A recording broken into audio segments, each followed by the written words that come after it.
Olá, você aí do outro lado da telinha do computador, do tablet, do celular, enfim, está começando a primeira resenha cultural e companhia de 2020, direto aqui do município de Mesquita, na Baixada Fluminense.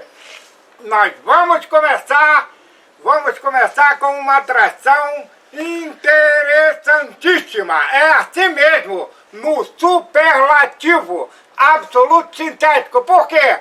Porque o homem é uma máquina, é um torpedo de escrever.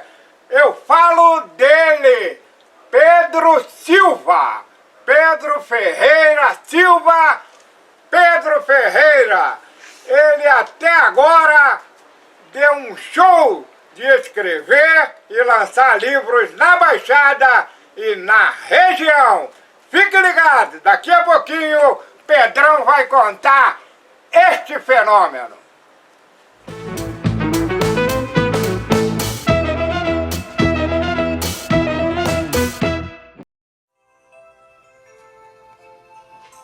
É isso. Ao cair da noite sozinho, chamo por você. E você nem quer saber. Diz não. Nem mesmo sabe o que vou dizer. Não é apenas prazer. É vontade mesmo de te ver, estar com você. Mesmo assim, diz não. Não pensa que a vida tem contramão e quando menos esperar, pode ser que também ganhe um não. Quem sabe, então, me ouça ao menos. Quero apenas te ver, conversar com você. Poesia de Pedro Ferreira, na voz de Sandra Carvalho.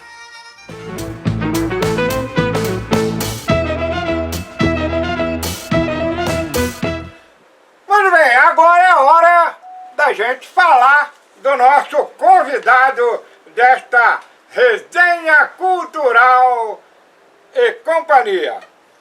Pedro Ferreira escreve há 20 anos.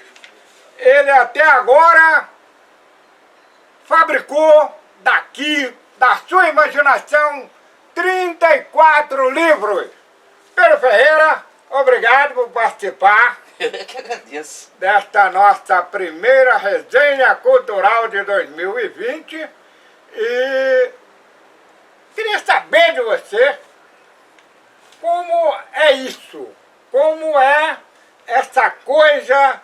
Olha o volume, alguns deles estão aqui, é só vocês verem, olha só. Ele trouxe alguns dos livros, dos 34 livros que escreveu. E aí, Pedrão, conta pra nós. É uma honra a gente poder ter a possibilidade de estar conversando contigo, de falar sobre isso, falar sobre cultura da nossa Baixada Fluminense, justamente por isso. A gente estava falando anteriormente, nos bastidores, a questão dessas pérolas que tem na nossa Baixada, e é bem por aí. Essa questão de você escrever é bacana pelo fato de que, veja só, no teu dia a dia não tem como. Cada dia é uma história, cada dia é uma poesia.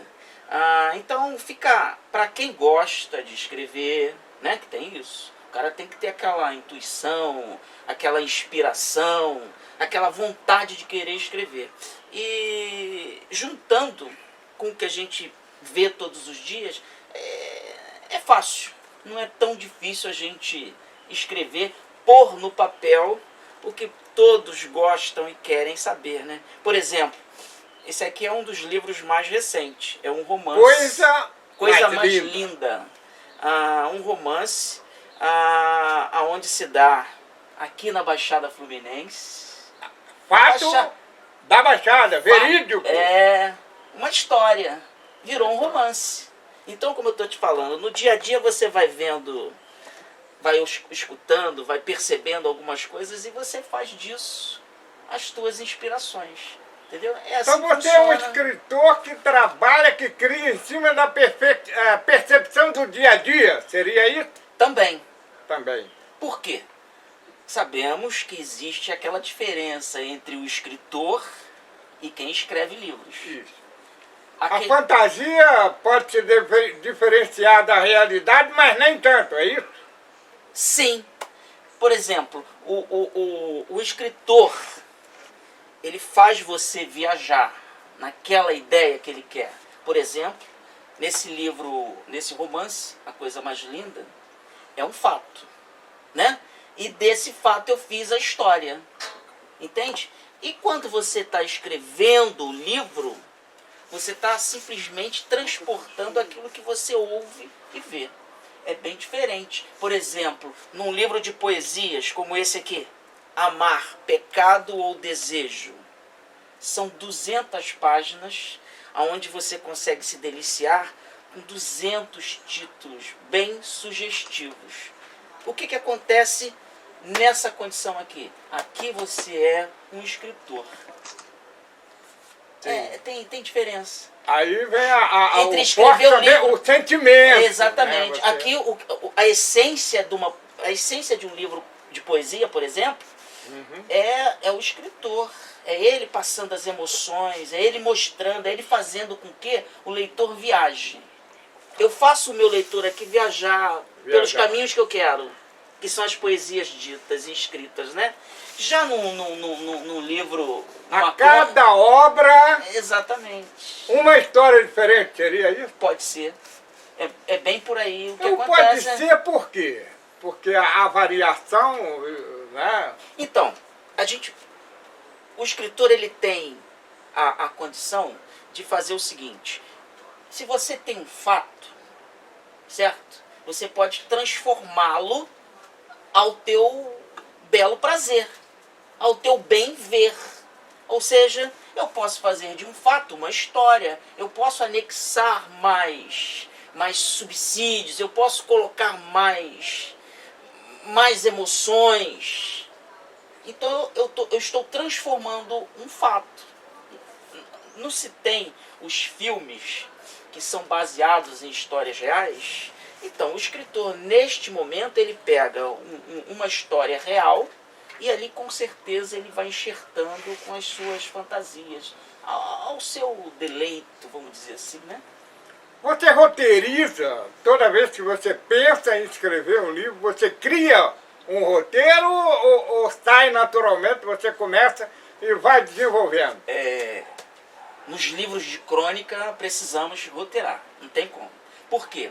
Você tem os tópicos onde você precisa desenvolver e daí dentro de cada capítulo, vamos dizer assim, que a gente classifica como tópicos, né? Você vai desenvolvendo dentro desse outros detalhes, outras formas. Como é que seria isso? Dentro do, por exemplo, eu posso falar aqui de um livro que eu acabei de escrever agora, que é o Diversidade, e ali a gente vem falando de assuntos bem polêmicos. Então, dentro do tema, dentro da essência do livro, que é diversidade, existe os blocos que a gente vem mostrando em cada momento um desenvolver de histórias. Então, para cada história, para cada escrever, tem lá os seus pontos. É bem assim que a gente consegue Tem que perceber. ter um ponto de partida, né? Sim. Já num livro de poesias é diferente. Normalmente eu estou num lugar, trabalho, sei lá, em qualquer que seja, andando mesmo normalmente, e aí eu ouço alguma coisa ou vejo, aquilo ali vai me criar uma inspiração. Na hora que eu estou ali bem tranquilo, que normalmente tem uma curiosidade comigo. Lá atrás, quando eu comecei a escrever, eu escrevia na madrugada por conta da insônia. Então, de madrugada eu estava escrevendo. Hoje já é um pouquinho diferente. Justamente pela manhã, eu chego no meu trabalho bem mais cedo e aí eu estou com umas ideias, ou então meus bolsos já estão cheios de papéis, cheios de anotações. dali eu vou criando, vou idealizando as minhas poesias e com um foco bem interessante. Eu falo sempre da mulher. Eu estou sempre falando da mulher. A mulher é a sua maior inspiração? Sim. Os meus livros de poesias, hoje nós temos aí pelo menos um pouquinho ali, acima de 2.000 poesias já escritas, e a gente pode dizer que 90% é falando das emoções, falando da mulher. E se me permite, nós temos um livro que saiu do forno agora, e o título é bem sugestivo e picante. É Esguicho. Picante? Picante. Por quê? Dentro desse livro, nós temos poesias que vêm estimulando. Ainda não foi lançado? Não. Não. Ele está em mãos, mas eu estou esperando uma oportunidade para fazer o lançamento. Praticamente já temos alguma coisa em vista. A essência do livro Esguicho é o seguinte: é tentar mostrar para a mulher a questão do conhecer. Você sabia que são praticamente de 2 a 3% das mulheres que praticamente se conhecem? Se conhecem. Então o livro vem como uma... Vem como, a gente pode dizer como uma bomba, porque tem muita coisa, muita poesia interessante. Muita pesquisa? Muita pesquisa. Pesquisar o universo feminino é difícil para o escritor? Pesquisar, não, mas... Estudar seria a palavra? Eu entendi o que você me perguntou. Por isso que eu estou dizendo, pesquisar não é difícil. O difícil é entender. Entender a mulher. Entende? Eu acho que a gente poderia estar falando, para te dar um exemplo, a gente conseguiu perceber que para que a mulher chegue nesse orgasmo total, é esse percentual que eu estou te falando, de 2 a 3%. E que nem todas conhecem, ou seja, se conhecem. E muitas são as mulheres que não conseguem chegar ao ápice numa relação. Então, é falta de conhecimento dela própria. E o livro vem justamente para isso. Não tem outra coisa. Quer dizer que, pelo que eu estou... Não vai contar a história do livro, senão... Fica assim. Mas, quer dizer que o orgasmo feminino é um tremendo mistério para muita gente, ou para as próprias mulheres? Sim, para as próprias mulheres. Tem muitas mulheres que chegam a uma determinada idade e ainda não conseguem sentir o orgasmo, não conhece. E como eu estou te dizendo, segundo pesquisas, 2 a 3% desse universo consegue chegar a esse ápice aí que seria o esguicho.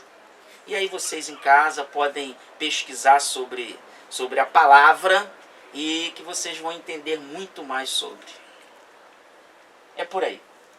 Tudo bem, olha só, vocês estão sentindo o quão interessante, né, é a obra desse escritor Pedro Ferreira, que tem um pouco de tudo, inclusive sobre o universo feminino. Valeu, daqui a pouco a gente volta no segundo bloco desta resenha cultural e companhia. Até já!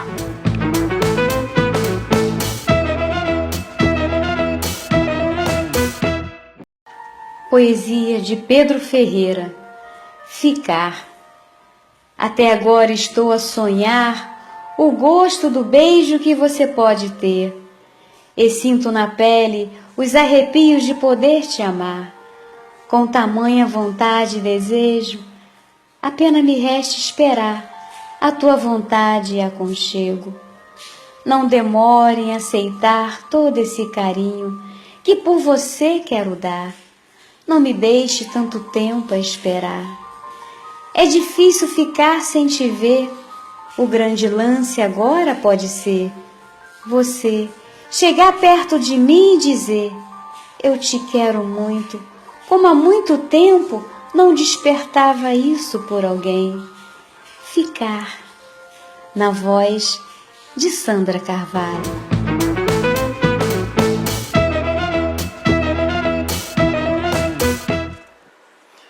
Voltando com a nossa resenha cultural e companhia aqui direto do município de Mesquita, na Baixada Fluminense, com o nosso Pedro Ferreira, escritor, poeta, escritor e conhecedor profundo do universo feminino e que será, inclusive esse universo feminino, será um dos focos do seu próximo livro, que ele contou no bloco anterior.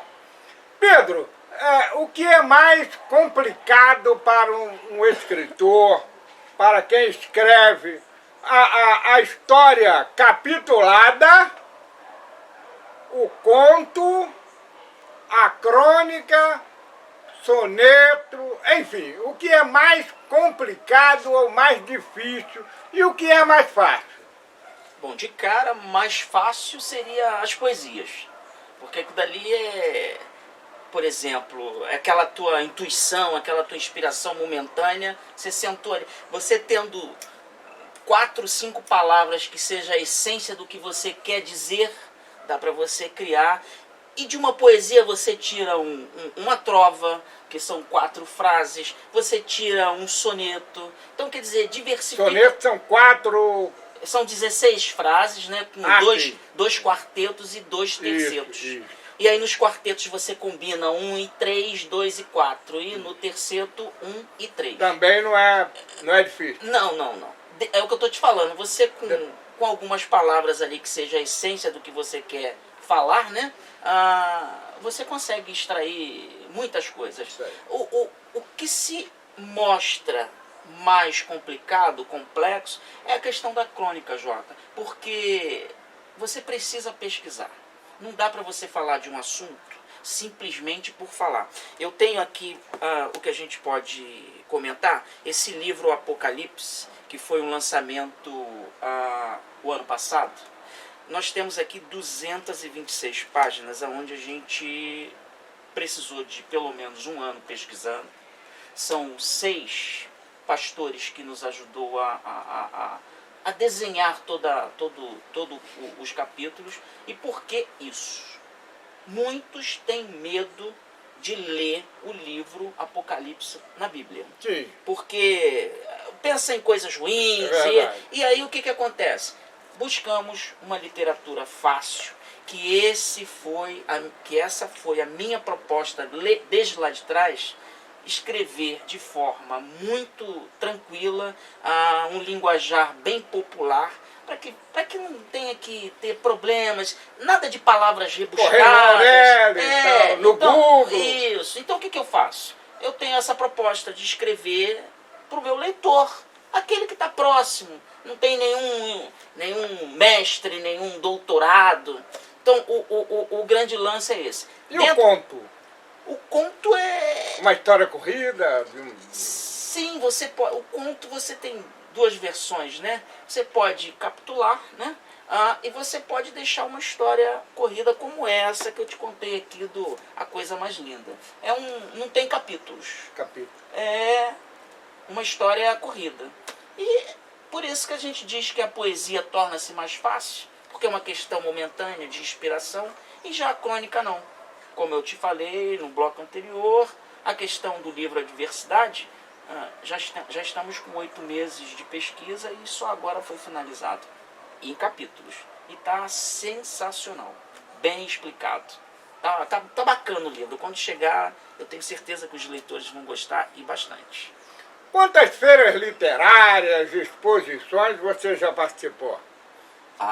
Inúmeras. Por exemplo, a mais importante dessas feiras são o que a gente chama da Bienal, né, do livro. Então este ano passado eu participei pela 3ª vez. Eu fui a primeira vez em 2015, 17 eu fui, 19 eu fui. E com a mesma editora que a Futurama fez para mim agora 19, eu recebi o convite para participar agora em 2020, vai ser em agosto em São Paulo. Então eu estarei participando, fazendo o lançamento de 2 livros, uma antologia e um livro solo, agora na Bienal em São Paulo. Bienal. Na Bienal. E contando das outras feiras, são inúmeras, porque você é sempre convidado. Participa agora em junho da Feira de Livros de Resende. Já foi concretizado o ofício, então quer dizer, agora é só esperar a data e participar. Se não me falha a memória, dias 4 e 5 de junho, as minhas datas. Então quer dizer, de feiras, assim, tu participa de todas. E feira, o que é uma feira? Ela é uma vitrine, assim como a Bienal. A Bienal é uma grande vitrine. Com certeza. Eu costumo dizer com bastante clareza. Seria, vamos dizer, uma Bienal seria a Copa do Mundo do escritor? Pode ser. Porque o que acontece... uma linguagem sim, assemelhada com o futebol, sim, com o jogador. O que acontece com um escritor que não é expressivo numa Bienal? Ele é uma vitrine, uma grande vitrine. Ele não tem lá grandes vendas. Ele faz uma venda ou outra, mas o carro-chefe, uma editora muito famosa, normalmente ela puxa os seus clientes, já são...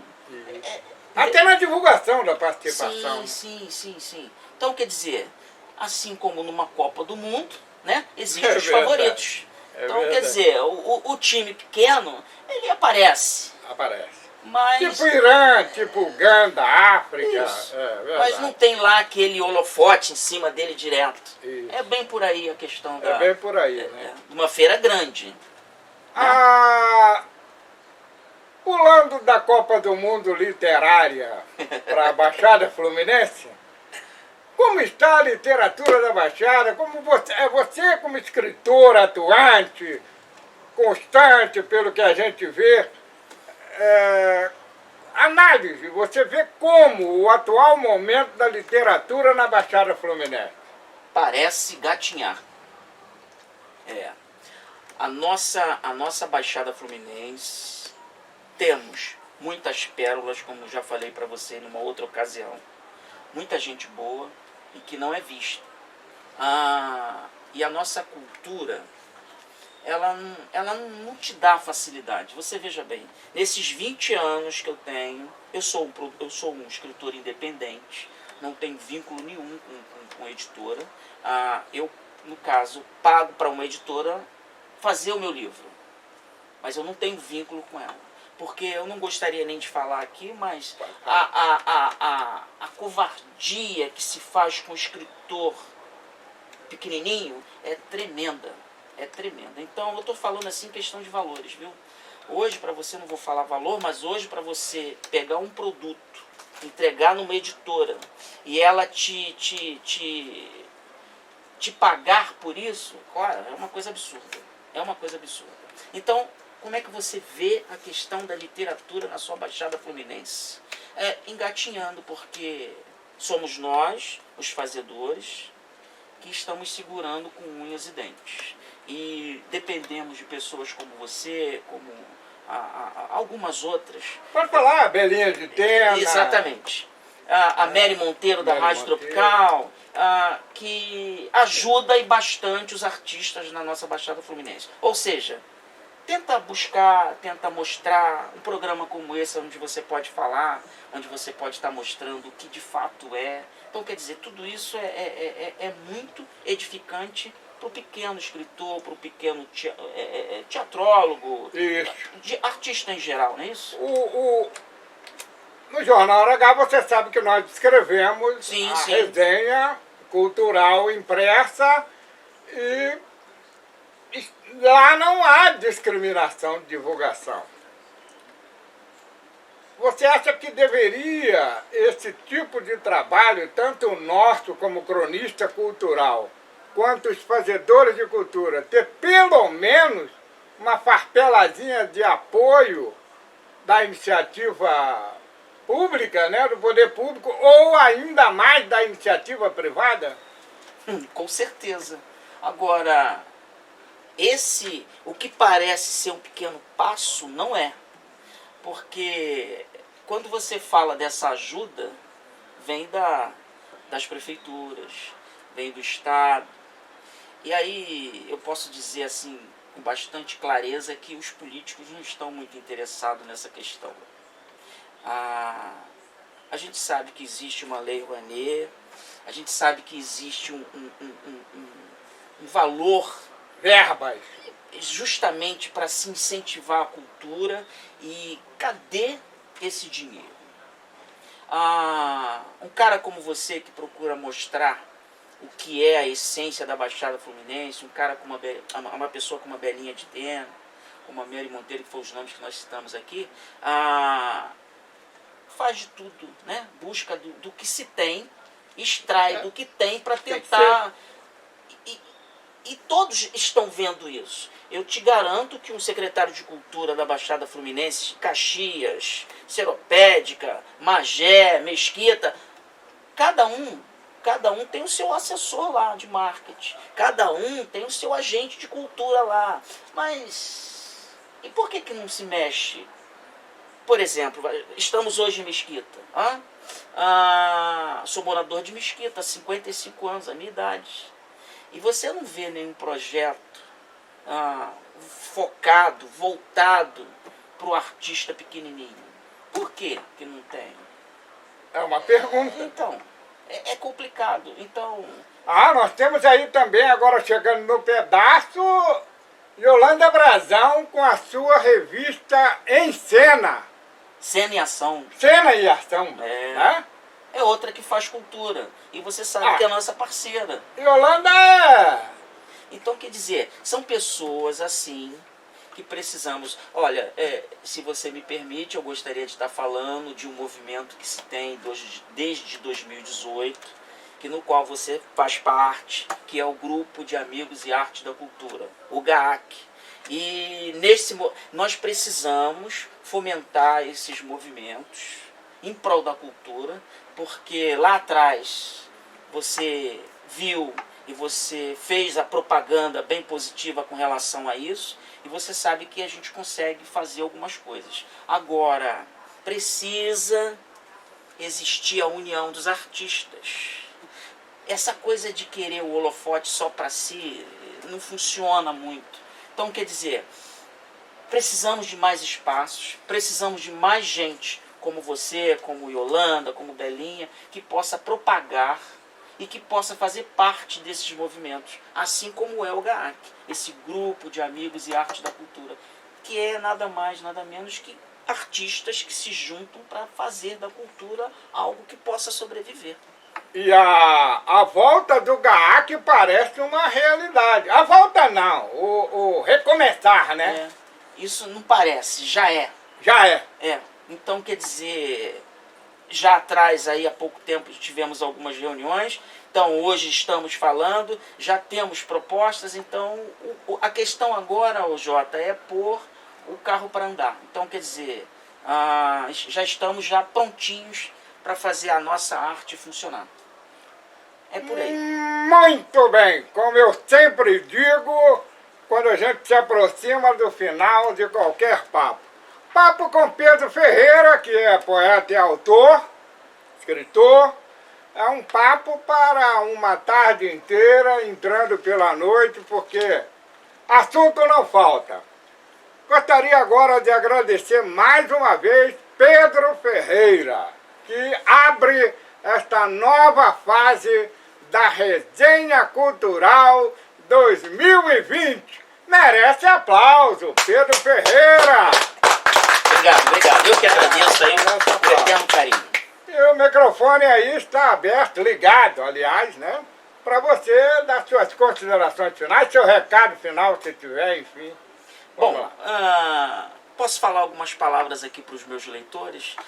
Dizer o seguinte: nós precisamos dessa nossa cultura, porque é uma questão de educação e é uma questão que valoriza não hoje, mas vai valorizar o homem do amanhã. Então, se nós pudermos ter essa educação com mais afinco, essa questão de querer conhecer, essa questão, como eu falo do GAAC sempre, que é um grupo de amigos que se une para fazer cultura, para mostrar a sua arte. Então, quer dizer, isso tudo faz parte do nosso dia a dia, do nosso viver. E contando e agradecendo a você a mais uma oportunidade de poder estar falando sobre esse assunto, dizer que eu é que preciso agradecer sempre a oportunidade e o carinho de todos vocês por nós escritores, por nós fazedores de cultura. Então, quer dizer, mandar um abraço grande aí para Belinha, para Yolanda, para Mary. E é isso aí. Eu acho que é por aí o caminho. Fechou com chave de ouro esta primeira resenha de 2020. Eu fico por aqui dizendo que você foi muito importante nesta nova etapa, nesta volta da resenha com uma nova roupagem. Aquele abraço, galera, e até a próxima!